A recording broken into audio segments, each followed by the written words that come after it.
Okay. Hi, everyone. Thank you for joining for the first seminar of the year. I hope you all had a refreshing summer break. Today, we have invited Professor Misato Fukagawa from the National Astronomical Observatory of Japan. And she will be telling us about planets with ALMA. So please take it away. Okay, thank you very much. And hello, everyone. I'm Misato Fukagawa in NAOJ. So today I'd like to talk about the recent observational outcome from ALMA on the planet formation science. And before moving on to the main topic, I guess I should introduce myself. So I have actually started my researcher's career just after the first light of the adaptive optics of the Subaru telescope in Hawaii, which happened in 2000. And then now I am actually a manager of the East Asia ALMA Regional Center, so doing the science operations of ALMA with my colleagues in Europe and also North America, and of course in Chile. So if you are using ALMA, then please do not hesitate to contact us if you have any questions, requests or feedback about ALMA. So we have a help desk system on the web. So you can just use the system, or you can just email me. So the Subaru and ALMA, then you might have already noticed that both telescopes can provide a very high angular resolution. So it's kind of my favorite area, I would say, high angular resolution. So using these telescopes, I have focused on observations to understand the morphological diversity of protoplanetary disks in high angular resolution, and spent most of my time to struggle with atmospheric effect in data reduction, in particular for the adaptive optics imaging in near infrared. And I also keep an interest in time variation in disks, although today I cannot include this final topic due to the limited time. So in this talk, I'm going to share with you some of the recent findings regarding the detailed structure of the disks by many research groups, and also I'd like to show the case study by my students and by my colleagues. Okay, and yes, and one more topic before the main talk. I heard from Ryosuke that perhaps probably students may also attend. So this is a kind of educational topic. So when I was a graduated student, I took the data using Subaru telescope for one of the source. I mean, this is a very nowadays it's really famous star named HL 8799. This star has actually at least 4 planets which have been actually directly imaged, and the orbital motion was also detected. So the discovery paper by Marwa et al. 2008, this has a lot of citations and it is published in Science. And actually I took the data before the observations, and after this, the release of this paper, I remember that I actually observed this same star. So then I quickly went to my data sets and extracted one of the exoplanets. So the lessons from this experience is that it's really difficult to find this kind of a very tiny the points in the very close vicinity of the bright central star, because we cannot see the planet directly without removing the light from the bright central star. So it's really difficult. But my actually main focus was to detect the disks, dust grains around the stars. So, and the dust grains actually, they scattered the light away, and they are spatially extended. So I only apply the data reduction to extract such kind of spatially extended emission. Then, I didn't apply any data reduction to extract the tiny point source. So the reason is that at this time, we all know that the most famous planetary system is the solar system, our own solar system.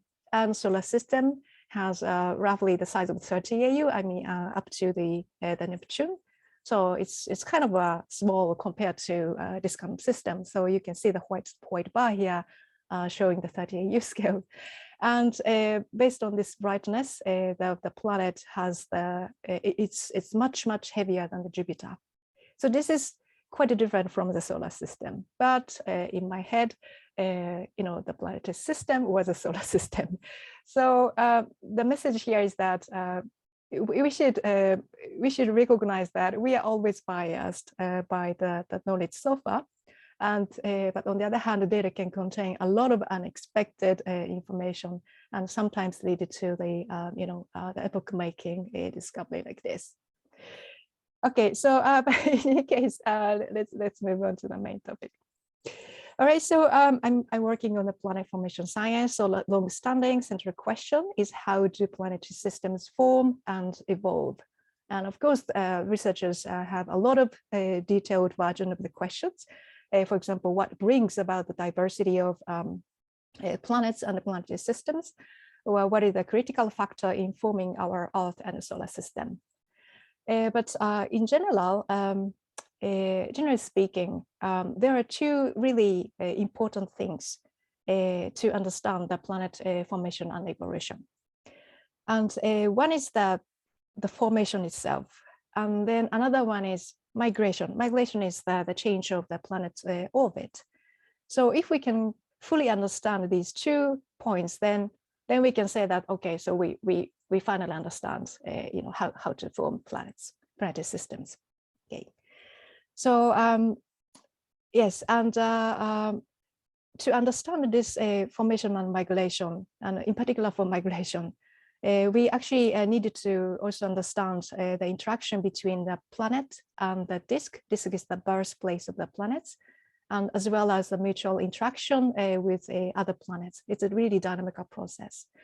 And those processes may be chaotic, in particular after disk gas dissipates, because gas can control the dynamics of the solids to some extent. But we can at least expect that the initial condition of planet formation or even star formation should be linked to the exoplanets configurations, and actually detected so far in the future. So it is also important to understand the disk material itself. So without knowing the material, physics or dynamics alone cannot explain the phenomena occurring in the disk. So this is also related to the discussion of the initial physical and chemical condition of planets that may or may not have a life. Okay, so speaking of what we already have in the textbook, there are 2 major classical models of formation of giant planets like Jupiter. So one is called a core accretion model, where planets are formed as a kind of a bottom-up approach, making larger solid bodies from the small dust grains originally in the interstellar medium. So the process is not so fast, and basically high surface density of solids is required. That's the point. And it has been known that this model is consistent with the correlation between the stellar meteoricity and giant planet occurrence, but cannot explain the whole process theoretically, or not consistent with some observations. So it's not so perfect. And another model to form Jupiter-like planets is a gravitational instability model. So in this model, planets are formed in massive and relatively cold region of the protoplanetary disks in dynamical timescale, I mean Keplerian timescale. So it is relatively fast compared to core accretion model. So the process is similar to formation of stars in molecular clouds. And the model could work for some wide orbit planets, which is far, the planets far from the central star, but again, not totally consistent with observations. So these co-accretion and disk instability models have been used to explain Jupiter-like planets. And there are also challenges to explain the formation of Neptune mass planets that are found more frequently along in the close vicinity of the stars. So in summary, there are basic ideas on planet formation in theory, but it is clear that those scenarios needed to be updated based on constraints from observations. Okay, so it is not so straightforward to know how planets form from the data of mature exoplanets and the reason of the diversity, origin of the diversity. So then protoplanetary disks, which are the natural kind of a byproduct of star formation due to conservation of angular momentum, are the main targets for researchers on planet formation. So here I'd like to emphasize that in particular grain growth, this process is the first step towards the planet formation. So yeah, so regardless of whether core accretion is the dominant process or not, grain growth itself is known to be an efficient process, although there is an issue of gas drag, which I will explain later. So yes, the disk material changes their properties like grain size, perhaps chemical compositions, and changes locations due to vertical settling or turbulent transport and drift in radial direction for solids. And gases are accreting to the central star or expelled by outflow and any kind of winds to the outside of the system. So the basic thing that we really want to understand, measure, is the density, temperature, abundance, and those are the functions of the radius or the vertical, location or the azimuthal location, and perhaps time and evolution. So, and also I'd like to add another factor. This is the external environment. So star forming environments, whether there are other gravitational sources very close to the disk, or the existence of the O-type, B-type stars, which actually has a very intense UV radiation that may affect the disk material. So there are a lot of factors, and what we want to measure is the measurement will be really challenging. We have to measure the density, temperature for those kind of things in the function of a lot of parameters. Right, so finally in the introduction, I'd like to mention why radial drift, motion of the solids in the radial direction is expected.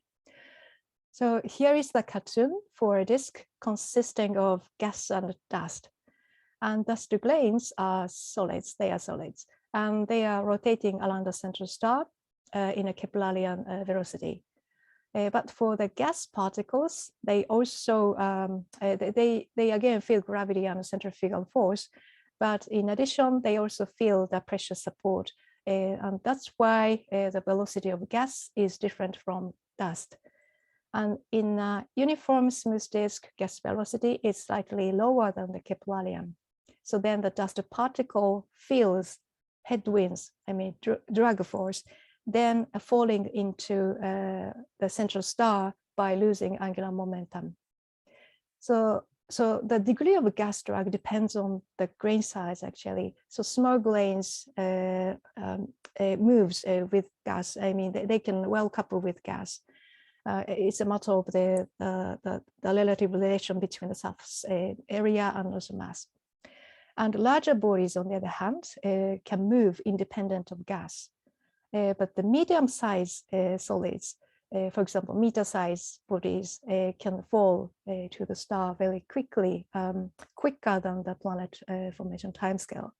And then the outcome is the planets never form, which is the problem because we detected planets. So one solution to prevent a radial drift that leads to no planets at all is to produce local pressure maximum. So to do so, so this is a cartoon. The x-axis is radius, distance from the central star, and y-axis is the pressure. So this is the maximum pressure point. So the grains, if there is this kind of maximum point, the grains indeed drift inward in the outer part of the maximum point. This is subcapillarian region. But feels accelerated in the inner part and grains moves outward in the opposite direction. Yes, so therefore grains are trapped at the maximum pressure point. Okay, so then we can prevent a radial drift, I mean falling into the star. So there are multiple possibilities, including the edge of the density gap carved by a planet to create this kind of a pressure maximum. I mean, you may be able to imagine that if there is a very sudden change in the density distribution, then some kind of instability can happen. That can be, you can also imagine that, I think. Okay, so then we can move on to the actual data with ALMA for protoplanetary disks. Okay, so here is the images of disks obtained with about 35 milliarcsecond, which corresponds to about 5 AU for these targets in dusty continuum. I mean, 35 milliarcsecond resolution in dusty continuum. And from the observations so far, including this survey, substructures like gaps or rings are actually ubiquitous in large disks with ages of million years, and possibly for younger stages with some diversity in the disk morphology. And interestingly, those disks with substructures have a longer lifetime than disks without substructures. And then this implies that those disks can keep the large disk mass because of the dust trapping by pressure maxima, like this. Yes, this is a hypothesis, but in any case, this may be the reason of the long lifetime. And this is a plot actually showing the distribution of the disks with various type of structures. I think black ones are disks with no structure, and the colored ones have the blue and red in particular have the substructures. And here's 1 to 3 million years, 3 to 5 million years, and 10 million years. So it shows that the disks with substructures are long-lived. And there are also attempts to predict the disk structures from exoplanet detections around main sequence stars. So assuming that there is one planet in each gap of the disk, I mean, planet can carve the gap. So assuming one planet in one gap, then we can actually predict from the detected exoplanets location and mass, predict the disk structures from the detected exoplanet mass and location. Then here's a pie chart. For example, in the upper panel, this shows the prediction of disk structures from exoplanet detections.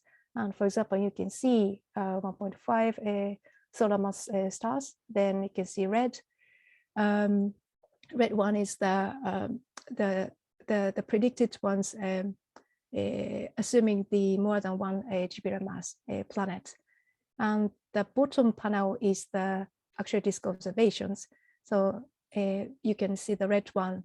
The fraction is, of course, doesn't match perfectly, but if you can, we can see the rough distribution in the pie chart, then we can say that maybe it's roughly consistent. So this means that giant planets may be the reason of those gaps in disks. And in any case, attempts to connect mature exoplanets and the plot of planetary disk structure have started. And this is a plot of exoplanet detections around main sequence stars. And we can overlay the putative planets from disk gaps shown in orange symbols data. So again, here, one planet is assumed to be located in one gap. Okay. And then the distributions are displaced each other if you can compare these orange symbols and the background exoplanet detections. So then one may think that this may be the effect of the migration. I mean, the planets can move inward with evolution. But the argument is still affected by the technical limitation in observations.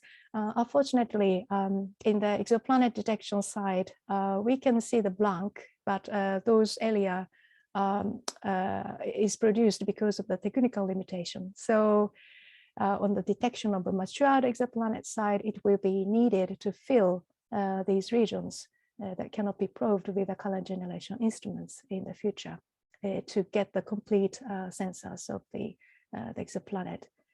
And on the other hand, on the detection of disk size, we needed to fill regions in less than 10 AU from the central star. It's really difficult to observe this parameter space with current ALMA, for example. So yes, and what a distribution of solids and gas in the Earth-like planet-forming regions itself is also very interesting, attractive science topic. Okay, yes, and this is just an example. So a Roman Space Telescope can actually fill the parameter space, which is similar to the solar system planets, and next generation VLA has the sufficient angular resolution and also longer wavelengths, which is suited to probe the very inner region, I mean, near the central star in the disks.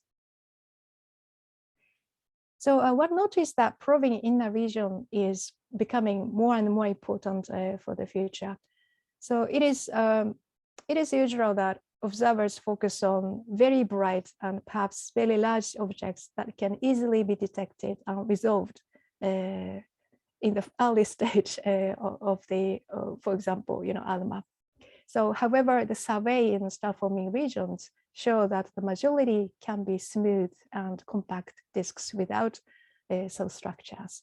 So, to fully understand the picture of the disk demographics and morphologies, structures, then we also have to look into these kind of compact the disks. And speaking of inner regions, this is very one of the champion data from ALMA. So yes, there is one a very prominent, distinct observation results about the substructures at 1 AU, which are very close to the central star. So this is all the same disk, and left one is Hubble Space Telescope image. Middle one is Subaru, and right one is ALMA. So using the longer wavelengths compared to infrared optical, we can see the optically thick region very close to the star.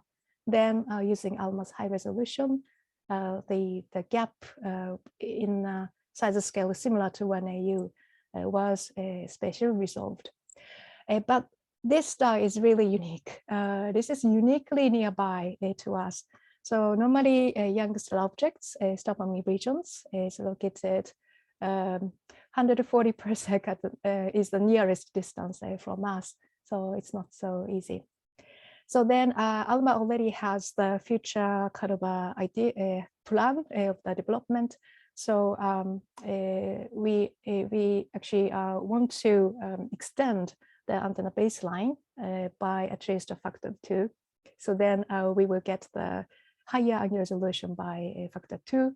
Then a lot of young stellar objects can be observed with a resolution which is sufficient to resolve 1 AU region. So this is future plan, not happened yet, but this is included in one of the promising future science topics. Okay, so then next I try to pick up case study on dust trapping. So the disks with rings or gaps in the previous slides are mostly axis symmetric. On the other hand, a large scale non-axis symmetric structure are also seen for large disks. And although the detailed study is usually time consuming and the sample size is still not so large, they tended to show the supporting evidence of dust trapping at the pressure maxima and grain growth. So here's one example. The image on the left-hand side is taken in near infrared, And the right one is the summer emission taken with ALMA. So in near infrared, we can actually see the light scattered off by the dust grains in the surface, in the disk surface, because this is optically thick. So yes, this is scattered light observations. And in the submillimeter, we can probe the disk midplane where the density is really high. And also another point is that in near infrared, we can only effectively probe the roughly 1 micron size grains, which is very similar to the observed wavelengths. And in submillimeter, we can probe the larger grains. So if we observe at 1 millimeter, very roughly speaking, we can effectively probe 1 millimeter dust grains. So this is just a simple argument. This is the interaction between the electromagnetic wave and the dielectric particle, I mean just the particle. So if the sizes are very similar, then they can effectively interact. Okay, so then for these images, I mean, these images were taken for the same disk. So appearance is quite different, if the wavelength is different. So the point is that in the submillimeter image on the right-hand side, we can see the very bright peak, local peak here, which is actually more than 100 AU from the central star, which is far from the central star. So this means that grains are locally concentrated in such a such a place very far from the central star. Then the question is whether the grain can grow up to the planetary core. So we can probe the grain growth only also only using the summer emission as well, and using the slope of the SED. So again, the argument is very simple. So if the grains are very large, then it will be bright for the longer wavelengths. If the grains are small, then it will be brighter at the shorter wavelengths. Okay, so then we can use the slope of the SED to probe the grain size, if the emission is optically thin. Yes. Then, yes, what my students is doing now is, for example, he focused on one of the protoplanetary disks with ring and the crescent shaped structures. Then he collected the data sets taken at 2 different wavelengths with ALMA. Yes, and here are the images. The left one is taken at 0.9 millimeter wavelengths, and right one is 2 millimeter. Okay, and the point is that you can see the bright peak at the northern part only in the 2 millimeter image. Yes. So then if we want to get the slope of the SED, we can just divide these 2 images. Then we can get the signature of the grain size distributions. So from these measurements, the results is that we can actually see the very shallower slope of the SED only in the northern part of this structure. So this is actually the sign of the grain growth because we can compare this value with with expected value from the interstellar dust grains, for example.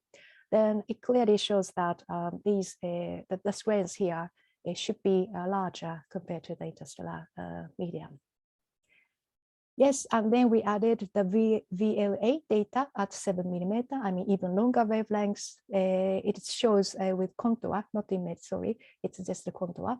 Yes, then we actually detected the shift, the shift of the location of the peak of the dust emission. So it's interesting, and based on the shape of this kind of peak, then we find that these observations support the hypothesis of dust trapping at the pressure maximum. But at the same time, we get the shift of the peak, I mean shift of the location of the larger grains compared to the smaller grains. And this shift is actually the opposite direction to the disk rotation. So at this point, we are not so sure on how we can interpret this kind of tendency. Then we plan to discuss with the people, theorists, on how to whether this is consistent with the dust trapping hypothesis or not. Okay, so yes, and finally, yes, just one note. This is different disk, but the previous one has it's relatively large scale dust concentration.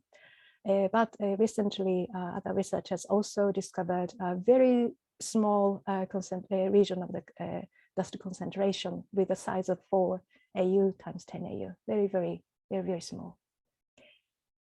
Okay, and speaking of completing the sensors, actually expanding the age range is also important.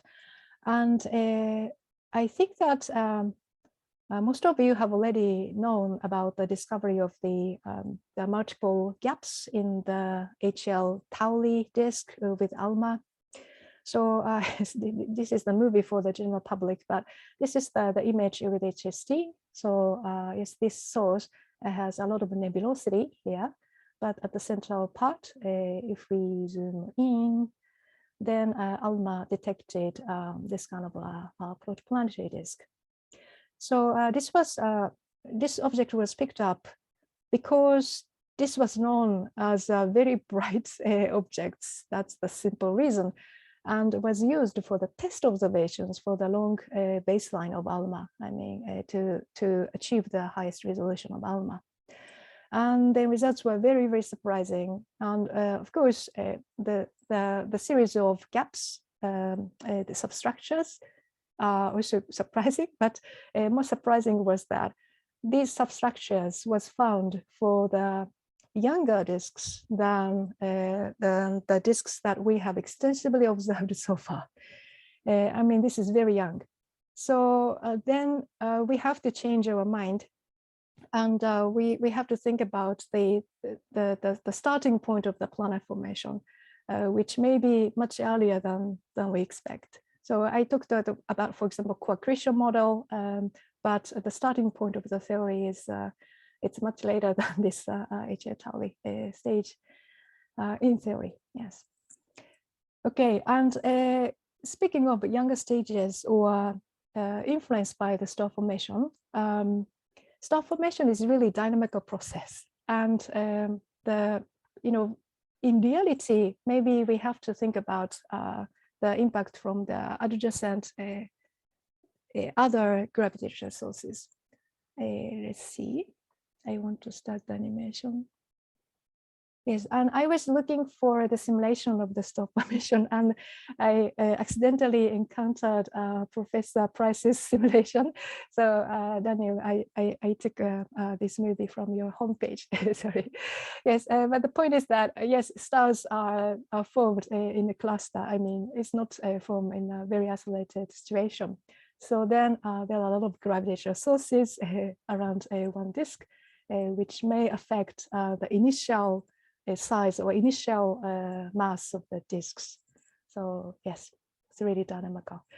And recently, maybe last week, my collaborator actually published the paper in Nature Astronomy about the discovery of the possible Flyby event with a tidal interaction. So so this is the object. And the left-hand side is the image from smaller telescope, near infrared scattered light. And the central part, there is a binary star. And you can see some kind of stream elongated toward the southern part. And in the middle panel with ALMA, we detected the kind of a dust continuum emission here. I mean, which may have some link with the stream. And then right-hand panel, this is a simulation for the flyby. So this source was discovered only in sub-millimeter and also millimeter wavelengths, not in optical and near infrared. So this may be a kind of a young stellar object, which was born very recently, but this gravity from this source can affect the circumstellar structure of these central objects. Yes, so those kind of environmental effects may also have some influence to the diversity of the exoplanet configurations. But again, we need to understand the full picture, so we need statistics. Okay, so I have talked about disks, and structures. So you may be wondering, what about planets? Then while more than 4,000 exoplanets were detected so far, they are mostly found around main-seeking stars. So detecting forming planets in disks is still very, very challenging. And after some surveys using large aperture telescopes, there is only one reliable detection in a disk. So this is the source with the protoplanetary disk. The orange one is dust emission from ALMA.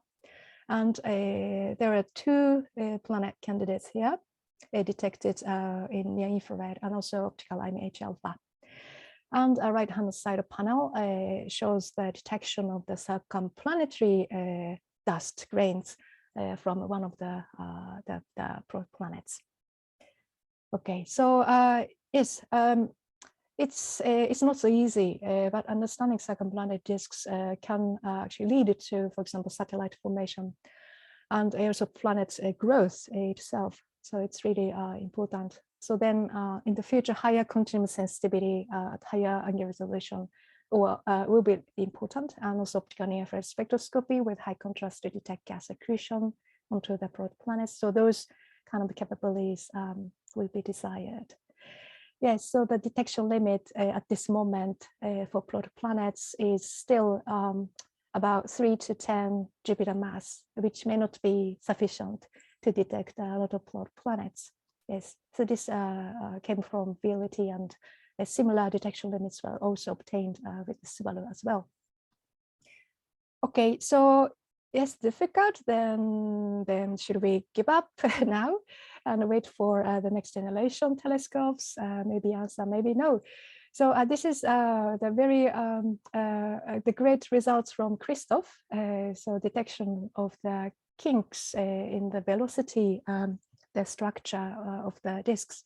So if there is a planet, then planet has gravity, of course, then the planets can actually produce the deviation from the Keplerian rotation in the surrounding gas.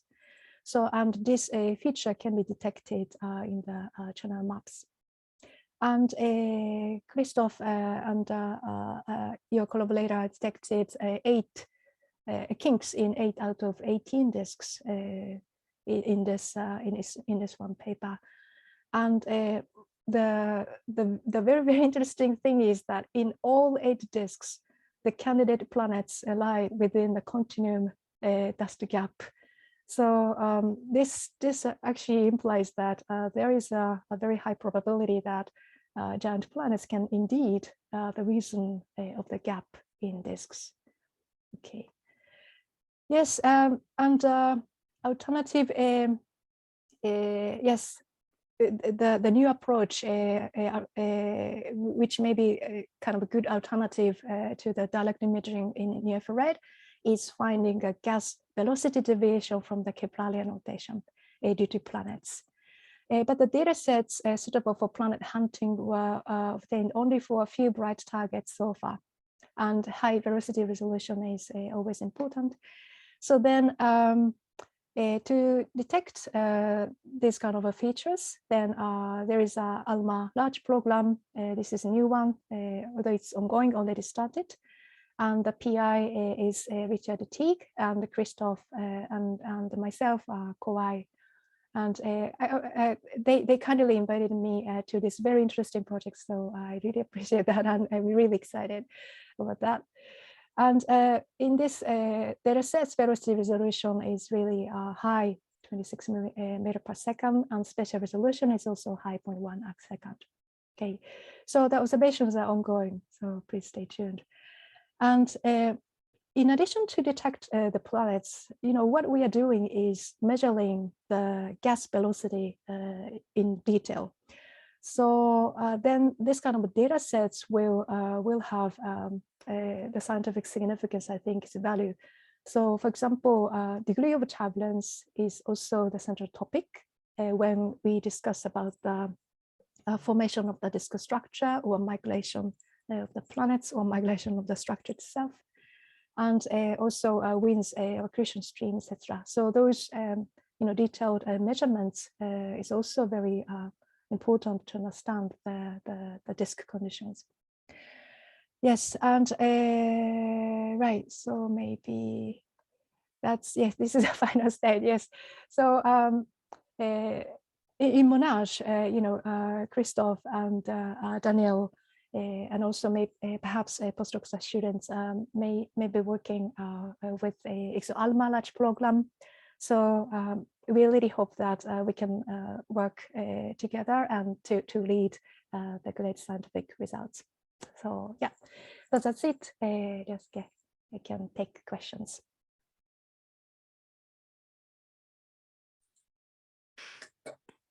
Thank you very much. Yeah, we have a virtual round of applause. So does anyone have any questions? If you do, please raise your hand or write in the chat box or just unmute yourself. While we're waiting for questions, I had a naive question. Using ALMA, you can observe all these like dust grains from like 1 micron to like 1,000 microns. And then you can use the kinematic structure to infer the location of planets. But is there any way to observe anything in between, like the planetesimal scale stuff? That's a very very difficult and challenging. And at this moment, at least I don't have any good idea to detect meter size or kilometer size bodies. And what we can detect is, of course, indirect evidences from the presence of such planetesimals. For example, if planetesimals can collide each other, then there may be very small dust grains generated by the collision between them. But it's always difficult to differentiate between the primordial dust grains or the second generation dust grains again. So it's not so simple. And there may be some indirect other possibilities, like whether the gas dynamics can be perturbed by the planetesimal belt or not. I don't know. It may be really too tiny deviation. So I don't know about that, but theorists can have other ideas. But at this moment, it's not so easy to get the robust detections of the planetesimals from observations. I see. Yeah, thank you. Yeah, does anyone else have any questions? Daniel? I'm curious about, you showed a particular observation about that the longer wavelength emissions seem to lag the shorter wavelengths. Right. So I just wanted to understand, so is the idea that the longer wavelengths should be ahead because it's more closer to Keplerian? Is that the idea? And why is it so strange that it's backwards? I don't know. I mean, we won't understand this tendency. I mean, in the theoretical work, I forgot the first author's name, sorry, but there is a simulation of this kind of dust trapping mechanism, of course, yes. And the theory can predict the shift of the location of the large grains, but the direction is opposite from these observations. So we have to understand what can, I mean, cause, what is the reason of the direction of the shift first. So you're saying that somebody has done a simulation and predicted it to be backwards? Yeah. Okay, thank you. Christoph? Hi, Misato. Many thanks for your talk. It was excellent. I was wondering on the same object if you had some gas observation like CO or something and if you know if there's non-Keplerian motion that might be associated with a spiral. Yes, there are data, 13CO, C18O, I think, 12CO, 8CO plus, I think. But for this subject, we didn't detect the deviation from the Keplerian motion. And one reason is that, oh, sorry, there are no C18O, sorry. One reason is that this is Orion object. Oh, okay. This is far away. Yes, the sensitivity is not so great. Then the velocity resolution for the line observations is not so great. So that's, yeah, that's Okay. a sad point, yes. Thank you. Yeah, but thanks for the comment. Yes, we can always, we are always interested in the deviation from Keplerian for this kind of the non-axisymmetric disks. Do you plan to do, I mean, even if it's Orion, you might be able to get some decent 12CO.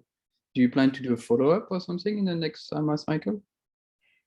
We actually got the 12CO and with a velocity resolution of one kilometer per second, which is very, very low. And sensitivity is still not so great. So yeah, we don't have a good strategy at this moment to get the very high signal to noise while keeping the decent spatial resolution for this disk. The sensitivity to OBCO is just, yeah, it's still very faint.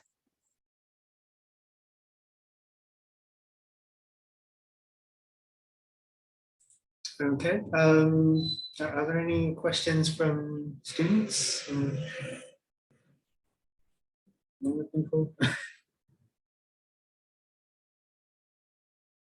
Christoph, do you still have your hand up? Or is that just left over? Maybe left over.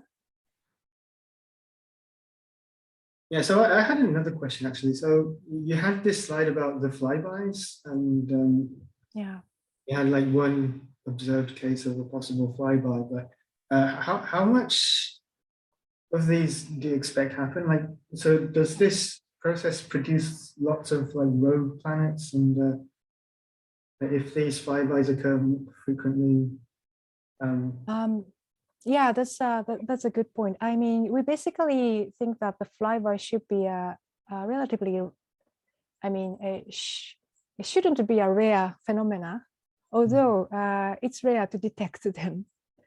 Of course, it depends on the density of the cluster, of course, but depending on the density of the cluster, we think that maybe flyby can affect the disk structures that may be related to the some effect in the planet formation. But again, flyby is outer part. I mean, their influence should be in the outer part of the disk, I think. At least I think. But for example, terrestrial planet formation can occur in the very inner part. So in my opinion, I'm not so quite convinced that the flyby can affect the planet formation at 1 AU, but they may affect the outer part of the structure of the disk, maybe wide orbit planets. Yes.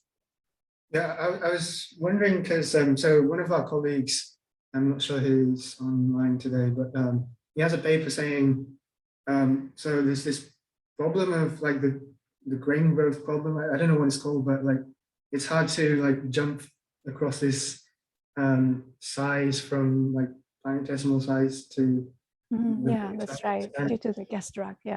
Yeah, and he was saying, well, if you just provide that from outside, then you can just evade this problem by just providing it. So like if you have these flybys a lot, you can just like seed a lot of these planetesimals into the right places, and okay, but but it may depend, whether the disk can get the material over disk. Will the flyby can actually catch the material from the disk. But in any case, I think that yes, your point is that maybe usually we discuss about the system in a simple way with having one gravitational source at the center of the star, then there's a disk, then that's all. But in reality, there are a lot of gravitational source and materials around the star. So then, for example, in the star formation filament, so I mean the cloud, there may be the high density clumps with a small size scale. So such kind of cloudlets could accrete onto the another star, which already started the accretion to form the star. So then if the angular momentum is different of the cloudlet, then the disk structure inner disk may not be aligned with the outer disk, for example. But in any case, yes, through this kind of process, disk can actually get additional material. That is a possibility, we think. Yes. Thank you. Daniel? Yeah, I really liked your talk, by the way. I also wanted to ask about this one. I assume it's ZCMA, but obviously there's a very clean prediction from your simulations about there being a secondary star in the picture. And so I was intrigued by the thing. I haven't read your paper properly on this, but is the thing marked C? Is that a sort of candidate for the companion? Or is there a companion already known in this object? The C, it wasn't known. So this is the first detection of C. So C is definitely a star, or it might be a star. Is it? Yes, a good question again. So might be a star. I mean, in the optical and near infrared, we cannot get any detection at the location of C. Okay. So if we assume the very large extinction should come from the disks, circumstellar disks around C, maybe. Then we can, for example, estimate the mass of C, which may be around 1 solar mass. Oh, that's fantastic, because of course the argument against binary interactions for these outbursts is that in many cases the companion is not detected. Mm-hmm. So if you're detecting a companion which is just very extinct, that makes a lot of sense. Like, great. Yeah. Of course, the interpretation is that the distance between AB and C is quite far. Yeah. It's more than 1,000 AU. So it's not so sure if C is gravitationally bound to A and B. So then that's why the paper says it's a possible flyby event, not totally gravitationally bound. So it's maybe YSO encounter as a possibility. Very nice work. Thank you. Thank you. Are there any other questions? From students? Yeah, I don't want to be like dominating the questions, but I had another question actually. So you're talking about like you want to resolve the in a single 1 AU scale stuff of the disk, but yeah. Isn't the problem more about the light from the central star than resolution, or is that like is the light from the central star like easy to block out at 1 AU scales? In submillimeter, we don't have to worry about the central star. Oh. So yeah, we don't have to worry about so dark in submillimeter. Yes. Okay. Meters a submillimeter. Near infrared, we are really worried about the central star. Near infrared, it's central star light is dominant in near infrared, but in submillimeter, it's fine. Yes, this one, yeah, for example, yeah. So we have to remove the light from the central star in optical near infrared, but we don't have to do those kind of analysis in the submillimeter images. It's just it's really faint. So the issue to prove the 1 AU region is rather on the optical thickness side, I think. I mean, if we talk about the inner region, then the density is higher compared to outer region in the normal disk distribution, typical disk. Then the submillimeter right? The disk may be optically thick even for 7 millimeter. So then what is effective is that we using the centimeter, longer wavelengths to probe the high density region. So yeah, that's why the next generation VLA has the list of the planet formation science as one of the primary key science goals. Yeah, thank you. So I think we're approaching the hour. I'll just call for another question. One last question, if anyone has one. Okay, if not, let's thank Misato again. Thank you very much. It's a very nice opportunity, and really hope that I can come to Australia again. I visited once 2003, but yeah, thank you so much.